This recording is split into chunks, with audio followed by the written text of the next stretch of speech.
On dit que le Dalai Lama, il incarne une énergie qui est un peu différente de celle du Karmapa. Est-ce que tu pourrais nous préciser je sais pas, ce qu'ils incarnent ou, voilà.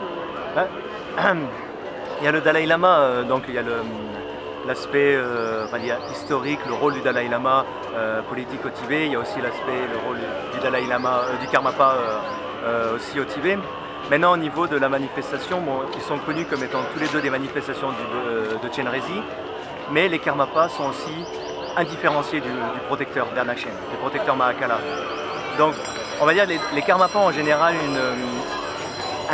un charisme beaucoup plus courroucé que les Dalai Lama. C'est souvent des personnes, voilà, le 17e Karmapa en est bien l'exemple. Ils ont une très forte présence physique et ils ont un discours aussi très direct, très incisif.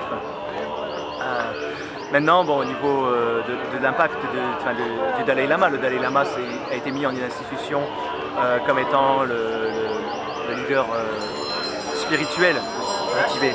Et c'est important de savoir que c'est le leader spirituel du Tibet qui maintenant est compris comme étant un leader politique. Mais à l'époque, la politique n'était juste qu'une branche de la spiritualité. C'était comment gérer un peuple qui allait pratiquer. Donc c'était l'aspect politique de la spiritualité. Maintenant, avec les situations, le monde moderne et en exil, le spirituel et la politique ont pris une telle voie différente que cette année, le Dalai Lama a décidé de séparer la religion et l'État. Le nouveau président du Tibet en exil est un laïc qui n'est pas un maître spirituel, ce qui était toujours le cas avant. Et le Dalai Lama, lui, reste simplement, il garde son rôle de directeur spirituel et d'avoir une influence spirituelle par rapport aux Tibétains. Maintenant, historiquement, le Karmapa est aussi la deuxième personne influente au Tibet, la troisième personne influente au Tibet, après le Panchen Lama. À l'heure actuelle, au XXIe siècle, le Panchen Lama ayant été capturé et mis en prison à l'âge de 5 ans par les Chinois, le Karmapa reste la deuxième puissance politique et influence spirituelle.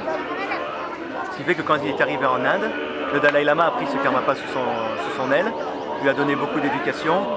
Et il ne suffit pas en plus pour un maître d'avoir un disciple et de lui donner toute l'éducation, il faut aussi que le disciple soit digne de ce qu'on attend de lui. Et le Dalai Lama, vu que le Karmapa était absolument parfait dans tout, parce qu'il a l'érudition, il a la sagesse, il a l'ouverture d'esprit, il a la connaissance scientifique, c'est un artiste, c'est un poète, c'est un chanteur. Donc, plus ou moins d'une manière plus ou moins officielle, le Dalai Lama en a fait son successeur.